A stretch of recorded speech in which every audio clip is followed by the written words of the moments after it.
So, pero nagkamali ako, hindi pa rin pala. Kasi as a program pa, hindi pala ganun kagad.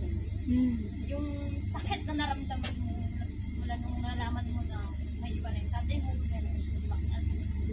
sobrang sakit na hindi kailanman parang ang hirap until now, nag-hit pa rin ako. Yun yung inaano ko ngayon na may sarili. Kasi nung umuwi siya, ang inili lang yung nanay ko, medyo sa kanilang dalawa para naman nakamove on sana yung nanay ko. Kasi yung tatay ko nakamove on na matagal na.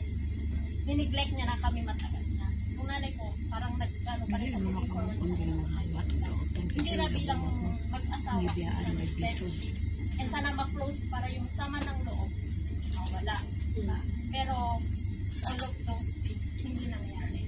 Kasi yung pride ng bawat isa nagpapataas at sila. So walang nangyari. And then pag umabalik ko dito, yung sama ng loob ko din.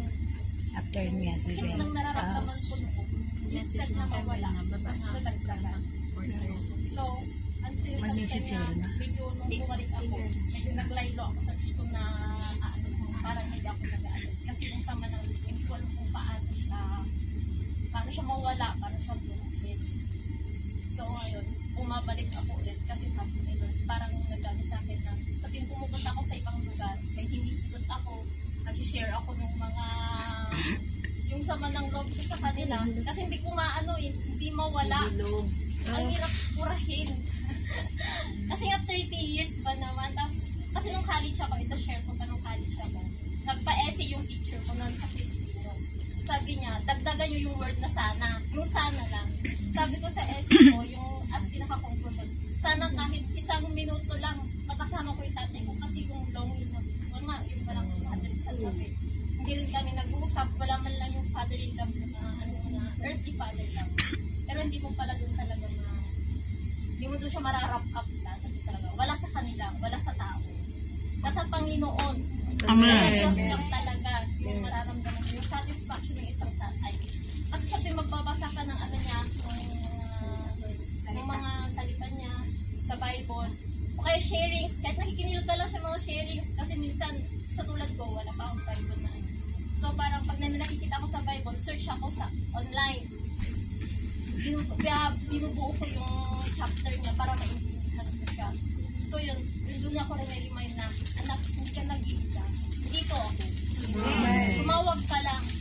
Minsan pa nga ito share ko lang kailan. Kasi ipas, bakasyon ng mga bata. So yung alaga ko makulit. Kung ano nung ginagawa niya. Hanggang sa, kasi minsan pag inaako siya, matutulog siya, hindi matulog siya. Ngayon sa inis ko sabi, oh Lord Jesus! Talagang ginanon ko siya. Oh Lord Jesus! So yung aslama ko sa buong.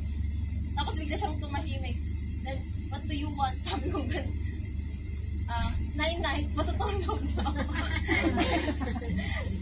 So sa pag-ano ko, sa conclusion ko sa share ko, yung sabi nga nila na hindi ka masasatisfy talaga ng hinahanap mo sa mundo. Yes. You have to do this all on the Lord and all the satisfaction that you are looking for is upon the Lord. Amen.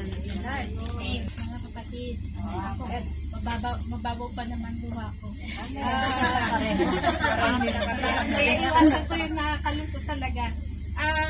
Since birth talaga, nasa recovery na ang family ko. Mother side. Since sa lola ko, doon nasa recovery na. Hanggang sa nag-children's, lumaki ako sa children's meeting, nag-wifey ako, nag-nasa right pa ako.